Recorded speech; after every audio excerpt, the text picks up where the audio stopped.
आज हम कांशीराम जी की याद करते हैं। उनका जो संघर्ष था, उनका जो विजन था, उनका जो हिंदुस्तान की राजनीति पर इफेक्ट था, उसको हम याद करते हैं और दिल से उनका धन्यवाद करते हैं।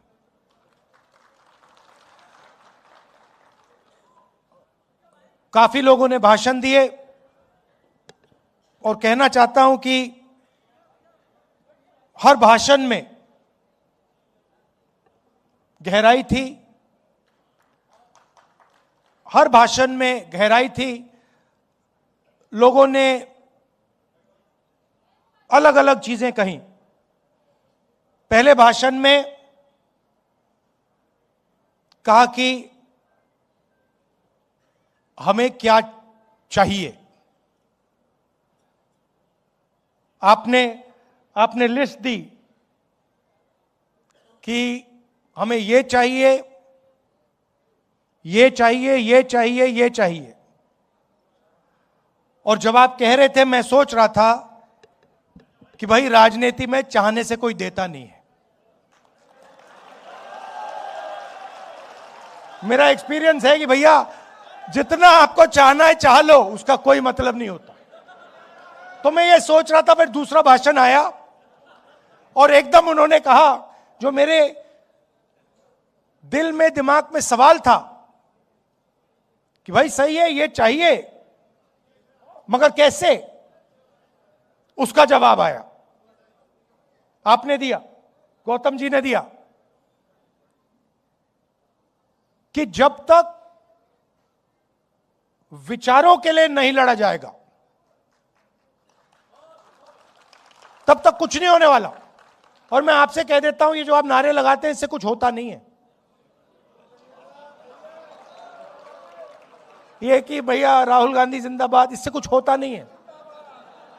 इससे मतलब पता नहीं अच्छा लगता होगा, मगर इससे कुछ होता नहीं है। होता कैसे है? गौतम जी ने कहा,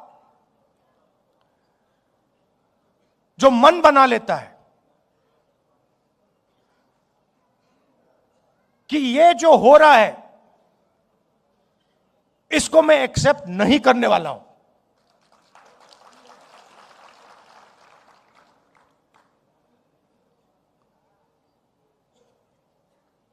भाषण देने से पहले मैं सोच रहा था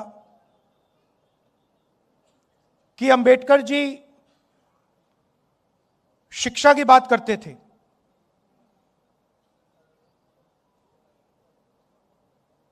संगठित होने की बात करते थे, और जब कांशीराम रात में उत्तर प्रदेश में घूमते थे, वो पेन लिए घूमते थे और वो कहते थे कि पेन होता है, लिखाई इस साइड से होती है, शाही इस साइड में होती है, निब इस साइड होता है, ऊपर से कवर लग जाता है 15% का, वो कहते थे। और वो ये भी कहते थे कि पेन को ऐसे होना चाहिए कि समाज का फायदा 15% को मिले, मगर 85% को भी मिलना चाहिए, उसमें शामिल वो भी होने चाहिए। अब क्या हुआ? अब बीजेपी ने नया सिस्टम उठाया है। बीजेपी ने पेन और इसको अलग कर दिया, इसको पता नहीं कहां फेंक दिया, और उसके लिए इसको लिए फिर रहे हैं।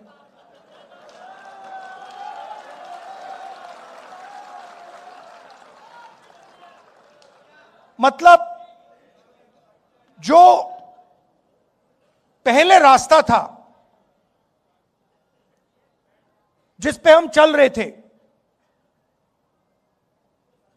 और तेजी से चलना था, और उसमें कांग्रेस पार्टी की भी कमियां थी, इसीलिए कांशीराम जी सफल हुए। अगर कांग्रेस पार्टी अपना काम करती तो कांशीराम जी सक्सेस नहीं हो पाते। और मैंने किसी और से एक दिन कह दिया, पता नहीं सही कहा या गलत कहा, मगर अगर जवाहरलाल नेहरू जिंदा होते तो कांचीराम जी कांग्रेस के चीफ मिनिस्टर होते।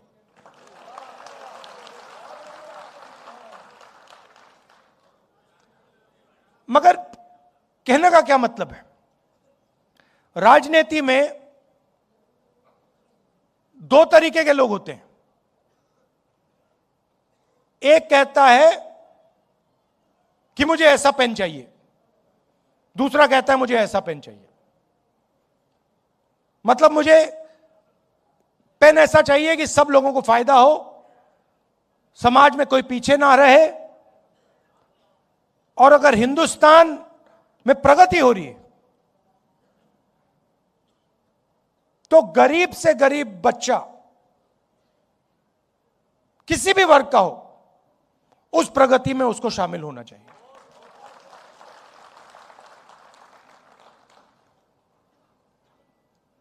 अगर हम हिंदुस्तान को आज देखें, हमारी संस्थाएं को आप देखिए, किसको भी चुन लीजिए, जुडिशरी चुननी है उसको चुन लीजिए,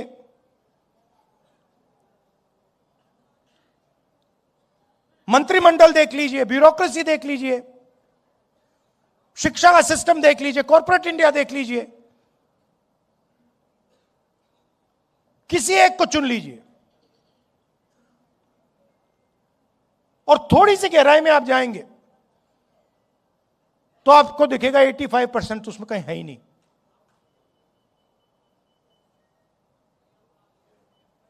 आप जाइए, आज घर जाएंगे आप, स्टॉक मार्केट का समय है, आप इंटरनेट पे जाइए और 500 सबसे बड़ी कंपनियों के नाम ले लीजिए और इंटरनेट पे जाके आप देखिए, उनके सीईओज का आप नाम निकाल लीजिए, उनके सीनियर मैनेजमेंट का आप नाम निकाल लीजिए और आप देखिए वहां पे दलित, आदिवासी, पिछड़ा, अति पिछड़ा, माइनॉरिटी कितने हैं आप देख लीजिए, आपको कोई नहीं मिलेगा। एक नहीं मिलेगा आपको। अदानी जी की कंपनी में जाइए, उनके सप्लायर्स की लिस्ट निकालिए, उनकी कंपनी को हजारों कंपनियां सप्लाई करती हैं, थोड़ी छोटी होती है, उनकी लिस्ट निकालिए, उनके सीईओ देख लीजिए, आपको वहां एक भी दलित नहीं मिलेगा, एक आदिवासी, एक पिछड़ा वर्ग का कोई नहीं मिलेगा उसमें।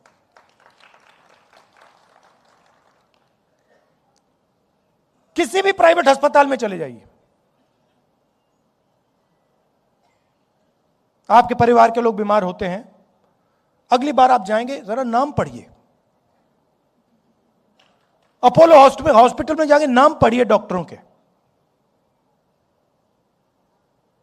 वहां पे आपको एक दलित नाम नहीं मिलेगा, एक पिछड़े वर्ग का नाम नहीं मिलेगा, एक आदिवासी नहीं मिलेगा। और कॉन्स्टिट्यूशन कहता है कि यह देश सबका है, वन मैन वन वोट, जितनी आबादी उतनी भागीदारी, कॉन्स्टिट्यूशन कहता है कि सारे के सारे लोग एक जैसे हैं, कोई कम नहीं है, सब समान है। अच्छा, मनरेगा की लिस्ट निकालिए, उसमें आपको 85% मिल जाएगा, भरा हुआ है वहां पे वो, आप निकालिए। मजदूरों की लिस्ट निकालिए, जिन लोगों ने ये हॉल बनाया, शानदार हॉल, चमकता हुआ हॉल जिसमें हम भाषण कर रहे हैं, उनकी लिस्ट निकालिए। 60% आपको पिछड़ा वर्ग, अति पिछड़ा वर्ग, दलित, आदिवासी, माइनॉरिटीज में मिलेंगे आपको।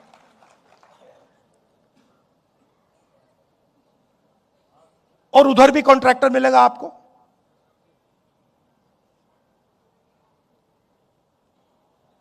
और यह स्थिति खराब होती जा रही है।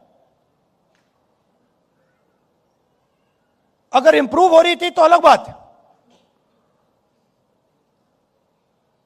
पहले कोई छोटा बिजनेस चला सकता था, उसमें 2, 3, 4, 5% घुस जाते थे। पहले पब्लिक सेक्टर हुआ करता था, उसमें मैनेजमेंट में लोग घुस जाते थे।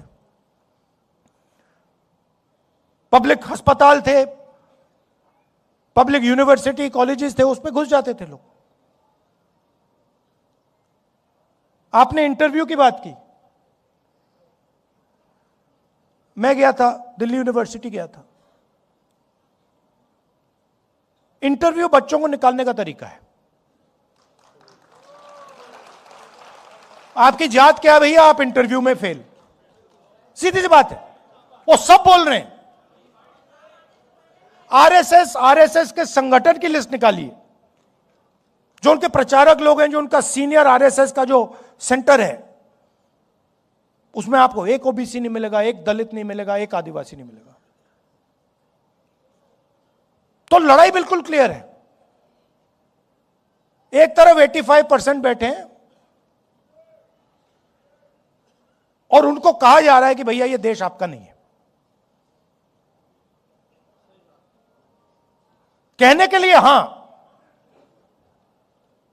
कहने के लिए हम कह देंगे कि भैया आप हिंदुस्तानी हो, मगर जब धन बांटने की बात आएगी या देश को चलाने की बात आएगी या पावर की बात आएगी, तो आप हिंदुस्तानी नहीं हो, आप कुछ और हो।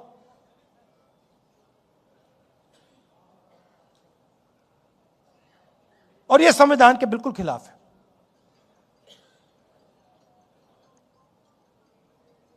और यह संविधान क्या है? पहले मैं सोचता था कि एक किताब है जो आजादी के बाद लिखी गई। हम सब कहते हैं कि अंबेडकर जी का कॉन्स्टिट्यूशन है, मगर अगर हम थोड़ी सी गहराई में जाएं तो इसमें हिंदुस्तान की हजारों साल की आवाज है। जो आपने, गौतम जी, जो आपने लिस्ट दी, आपने नाम लिए, नारायण गुरु, बसवन्ना, अंबेडकर जी, गांधी जी, गौतम बुद्ध जी, जो आपने लिस्ट दी, उन सब की आवाज इस कॉन्स्टिट्यूशन में है। और दूसरी बात, जो उस विचारधारा के खिलाफ थे, उनकी आवाज इस कॉन्स्टिट्यूशन में नहीं है। सावरकर जी की आवाज इस कॉन्स्टिट्यूशन में नहीं है। नाथूराम गोडसे की आवाज इस कॉन्स्टिट्यूशन में नहीं है।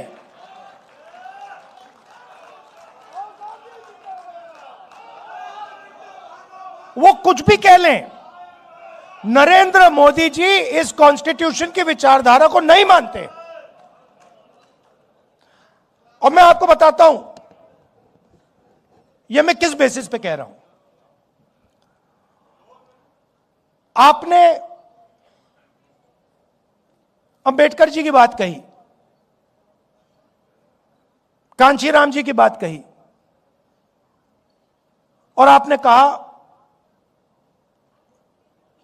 वो सूखी रोटी खाते थे, कहा आपने गौतम जी।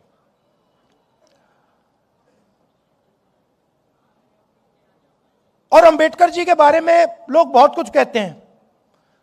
कोलंबिया में पढ़ाई की, दलितों के लिए लड़े, इंटेलेक्चुअल थे, दलितों की लड़ाई लड़े, पूरी जिंदगी समाज के लिए दे दी। मगर मेन बात क्या है? मेन बात है कि वो कॉम्प्रोमाइज नहीं हुए। बाकी सब का कोई मतलब ही नहीं है। अगर कांशीराम जी कॉम्प्रोमाइज हो जाते, अगर वो अपने विचारों पर कॉम्प्रोमाइज कर जाते, अगर अंबेडकर जी कॉम्प्रोमाइज कर जाते, तो उनकी फोटो यहां कभी नहीं लगती। वो, अगर अंबेडकर जी दुनिया के सबसे बड़े विद्वान होते, कोलंबिया से डिग्री लेके आ जाते, 24 घंटा दलितों के बारे में बात करते, आधी रोटी भी खा लेते, मगर अगर कॉम्प्रोमाइज हो जाते तो वो अंबेडकर जी नहीं होते।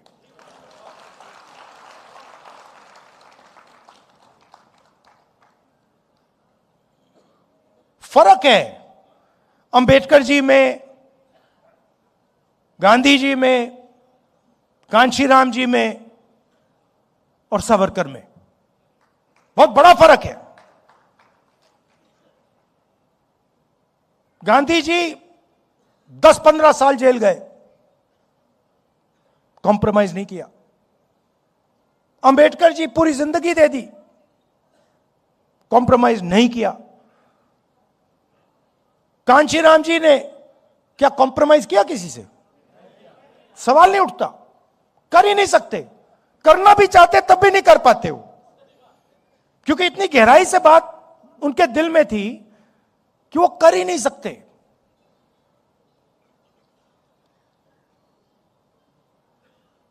आप मोदी जी का चेहरा तो देखिए ना,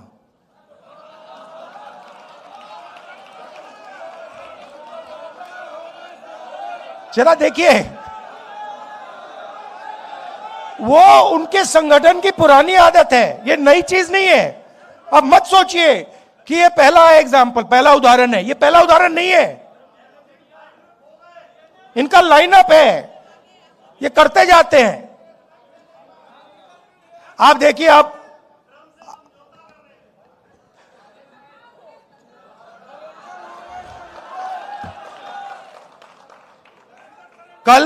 कल मैं पार्लियामेंट में मैंने मतलब एप्स्टीन शब्द बोला और स्पीकर साहब ने कहा नहीं नहीं नहीं नहीं नहीं नहीं नहीं नहीं नहीं, मैं नहीं चाहिए। मैंने कहा कि देखिए मामला एनर्जी सिक्योरिटी का है, मामला एनर्जी सिक्योरिटी का है। मामला यह है कि गैस सिलेंडर नहीं मिल रहा, हमारी एनर्जी सिक्योरिटी कॉम्प्रोमाइज कर दी गई है। आज अमेरिका कहेगा कि अगर हम रूस से गैस तेल खरीद सकते हैं, अमेरिका कहेगा अगर हम ईरान से, इराक से, किसी और से खरीद सकते हैं, मतलब एनर्जी सिक्योरिटी कॉम्प्रोमाइज हो गई। उसके बाद मैंने बोला क्यों हुई, और मैंने कहा ये जो हरदीपपुरी बैठा है, ये जिसको आपने ऑयल मिनिस्टर बनाया, ब्यूरोक्रेसी से उठा के ऑयल मिनिस्टर बना दिया, ये पहला कॉम्प्रोमाइज है। इसका तो नाम उधर एप्स्टीन फाइल में है, तो उसका दोस्त है।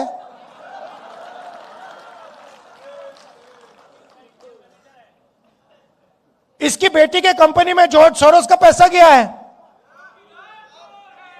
तो जैसे ही मैंने कॉम्प्रोमाइज शब्द का प्रयोग किया, स्पीकर कहते नहीं भैया, नहीं कॉम्प्रोमाइज सब नहीं बोल सकते।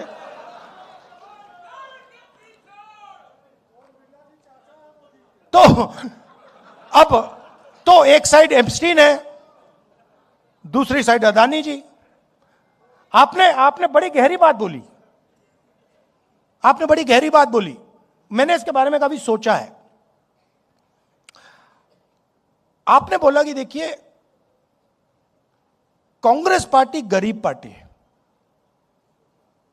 और कांग्रेस के जो बड़े बड़े नेता हैं वो अमीर हैं। नहीं, मगर आप बात समझिए, हम अमीर पार्टी होना ही नहीं चाहते हैं।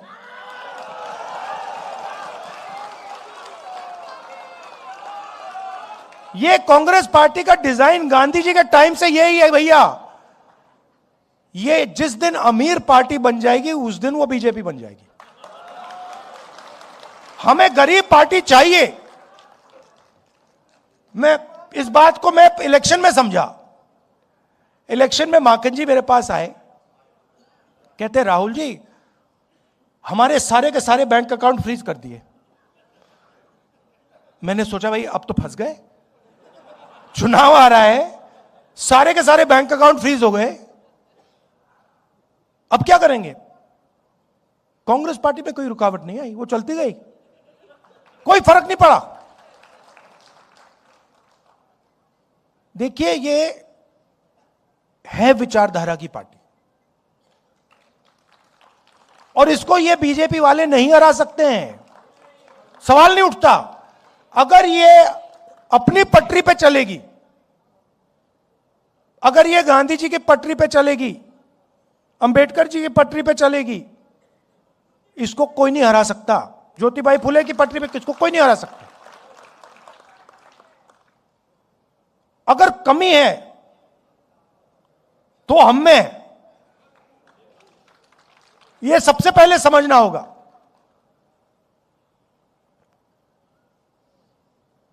और अब हमने मन बना लिया है, कांग्रेस पार्टी ने मन बना लिया है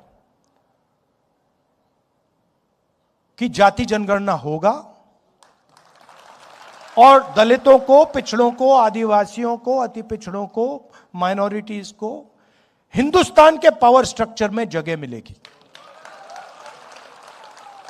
और ये कुछ भी कह दे, कुछ भी कर दे, मैं इस बात को छोड़ने वाला नहीं हूं। और अब मामला बड़ा आसान हो गया है। मामला क्यों आसान हुआ? क्योंकि उनका जो आदमी है वो कॉम्प्रोमाइज है, उसको पकड़ लिया हमने। अभी आपको पता नहीं लग रहा, मगर हमने उसको पकड़ लिया है।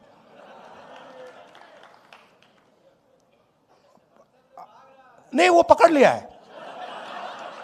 मैं आपको बता रहा हूं, मैं आपको स्टेज से कह रहा हूं, साइकोलॉजिकली नरेंद्र मोदी खत्म है। राजनीति में हार पहले हो जाती है, हार पहले यहां होती है, मन में यहां पे हार हो जाती है, उसके बाद होना ही होना है। और आप ये सोच समझिए कि कांग्रेस पार्टी के जो कार्यकर्ता हैं और जो हमारे दलित भाई हैं, आदिवासी भाई हैं, पिछड़े वर्ग के भाई हैं, जिन्होंने प्रेशर बनाया,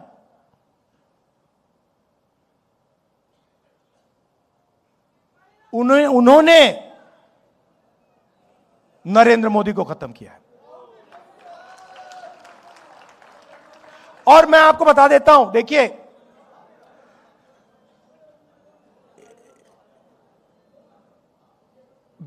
जो आपने बोला ना, कांग्रेस पार्टी का जो धन है, कांग्रेस पार्टी गरीब पार्टी, बीजेपी अमीर पार्टी बन गई। और उसने क्या किया? बीजेपी ने, नरेंद्र मोदी ने अपना पूरा का पूरा धन अदानी को नहीं दिया। नहीं, ये वो है मोदी का, वो है बीजेपी का, अदानी का नहीं। वो सिस्टम पूरा बीजेपी का सिस्टम है। वो अदानी कंपनी नॉर्मल कंपनी नहीं है, वो ऐसे है, यूं है। और पूरा का पूरा जो स्ट्रक्चर है, फाइनेंशियल स्ट्रक्चर है, बीजेपी का फाइनेंशियल स्ट्रक्चर, वो अदानी कंपनी में है। और इस बात को अमेरिकनों ने समझ लिया और पकड़ लिया। इसलिए अमेरिका में केस किया है। भाई और बहनों, वो केस अदानी जी के खिलाफ नहीं है, वो केस सीधा मोदी जी के खिलाफ है। और वो केस मोदी जी को मैसेज है कि अगर आपने हमारी बात नहीं सुनी तो हम आपका पूरा का पूरा फाइनेंशियल सिस्टम खोल देंगे, हिंदुस्तान को दिखा देंगे।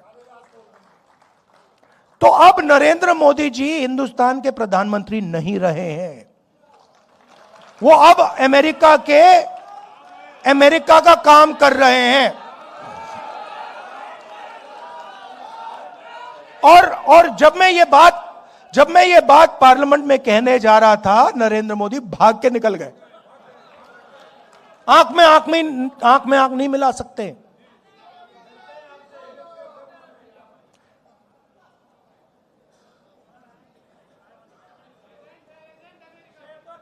नहीं, अब देखिए, अब आप कहोगे, देखो ये आप कैसे कह रहे हो, मैं बताता हूं आपको, हर चीज का मैं आपको सबूत दूंगा।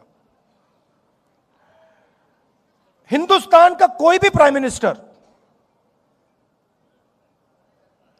कृषि का सिस्टम नहीं खोल सकता। बाकी दुनिया के जो किसान हैं, उनके लिए हिंदुस्तान का प्रधानमंत्री कभी नहीं खोल सकता है। नरेंद्र मोदी नहीं करना चाहता था, कैसे मालूम? क्योंकि मैं 4 महीने से पता लगा रहा था कि भैया ये जो अमेरिका की ट्रेड डील जो है ये रुकी क्यों है। अनऑफिशियली पूछ रहा था मैं, और हर बार जवाब आ रहा था, कृषि के मामले पे हम कॉम्प्रोमाइज नहीं करेंगे। मेरा भाषण हुआ, 1 घंटा रोका, फिर शुरू हुआ, फिर रोका, फिर शुरू हुआ, फिर रोका, फिर शुरू हुआ। उसके बाद में तकरीबन 6 बजे शाम को जैसे ही प्रधानमंत्री पार्लियामेंट से भाग के गए, उसके एकदम बाद प्रधानमंत्री ने ट्रंप को फोन किया। कैबिनेट से नहीं पूछा, ये हमारे कृषि मंत्री हैं, इनसे नहीं पूछा, गडकरी जी से नहीं पूछा, फॉरेन मिनिस्टर से नहीं पूछा, सीधा फोन लगाया और ट्रंप को कह दिया कि भैया मामला फिट है, डील साइन कर दूंगा। और ट्रंप ने ट्वीट कर दिया, जो काम 4 महीने के लिए रुका हुआ था, जो कॉम्प्रोमाइज आपने 4 महीने नहीं किया, वो आपने 15 मिनट में क्यों कर दिया? एप्स्टीन और अदानी और भी चीजें हैं जो मैं जानता हूं, मगर ये 2 हैं, ये 2 मेन चीजें, और फिर 2-3 और चीजें हैं। क्या दिया नरेंद्र मोदी ने? हिंदुस्तान का पूरा डेटा पकड़ा दिया। अगर अमेरिका को चाइना से मुकाबला करना है, चाइना के पास दुनिया का सबसे बड़ा डेटा का पैकेज है, नंबर 2 पे हिंदुस्तान का है। हिंदुस्तान के डेटा के बिना अमेरिका चाइना के सामने खड़ा नहीं हो सकता, सीधी बात है। नरेंद्र मोदी ने आप सबका डेटा, हिंदुस्तान की जनता का डेटा, सारा का सारा अमेरिका को दे दिया। हमारा डेटा अमेरिका कहीं भी रख सकता है, अमेरिका में रखना चाहता है अमेरिका में रख सकता है। 20 साल का टैक्स हॉलिडे दिया उनको, और हम अपने ही डेटा को चेक नहीं कर सकते। हम उनसे नहीं कह सकते भैया इस डेटा का ऐसे प्रयोग नहीं करोगे। गया, मानो सऊदी अरेबिया ने या रूस ने अपना पूरा का पूरा तेल अमेरिका को दे दिया। यह नरेंद्र मोदी ने किया। दूसरी बात, नरेंद्र मोदी जी ने कहा कि हर साल 9 लाख करोड़ रुपए का माल हम अमेरिका से खरीदेंगे। 9 लाख करोड़ रुपए का माल हम अमेरिका से खरीदेंगे। मैं आपसे पूछना चाहता हूं, अगर 9 लाख करोड़ रुपए का माल हम अमेरिका से खरीदेंगे तो हमारे बिजनेस क्या करेंगे? हमारे स्मॉल मीडियम बिजनेस क्या करेंगे? तो डेटा दिया, वायदा किया कि 9 लाख करोड़ रुपए का माल खरीदेंगे। कपास, सोया, फल, बादाम, अखरोट, दाल। अब अमेरिका के जो किसान हैं वो अपना यहां बेचेंगे। अमेरिका के खेत बड़े बड़े 500 एकड़, 1000 एकड़ की पूरी मैकेनाइज्ड। हमारे खेत 5 एकड़, 2 एकड़, 3 एकड़, यहां पे कोई मैकेनाइजेशन नहीं। सारा का सारा माल उनका अंदर आ जाएगा, खत्म कर देगा। और आखिरी बात जो गौतम जी ने कही, हमारी एनर्जी सिक्योरिटी। अभी आप देखना क्या होने वाला है यहां पे। ये स्टेट ऑफ हॉर्मुज जो बंद हुआ है, अभी आप देखना हिंदुस्तान में क्या होने वाला है। अभी तो शुरुआत हुई है।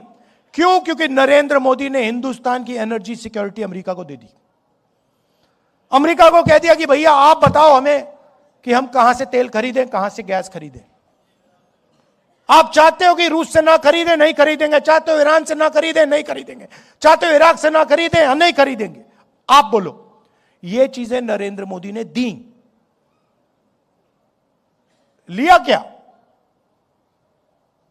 कुछ नहीं। हमारा जितना पहले टैक्स था उससे ज्यादा हो गया। हिंदुस्तान को यूएस डील से कुछ नहीं मिला, जीरो। अमेरिका को सब कुछ दे दिया। क्यों? क्योंकि नरेंद्र मोदी एप्स्टीन के कारण, अदानी के कारण, अपने फाइनेंशियल स्ट्रक्चर के कारण कॉम्प्रोमाइज्ड हो गए हैं। नरेंद्र सरेंडर हो गया है। अब हमारे सामने बहुत बड़ा मौका है कि हम अब हिंदुस्तान को बदलने की राजनीति करें। सिर्फ इलेक्शन जीतने वाले नहीं, मगर हिंदुस्तान की जो गरीब जनता है, जो दलित हैं, आदिवासी हैं, पिछड़ा वर्ग है, माइनॉरिटी है, गरीब जनरल कास्ट के लोग हैं, उनको हिंदुस्तान में के पावर स्ट्रक्चर में शामिल करने की राजनीति।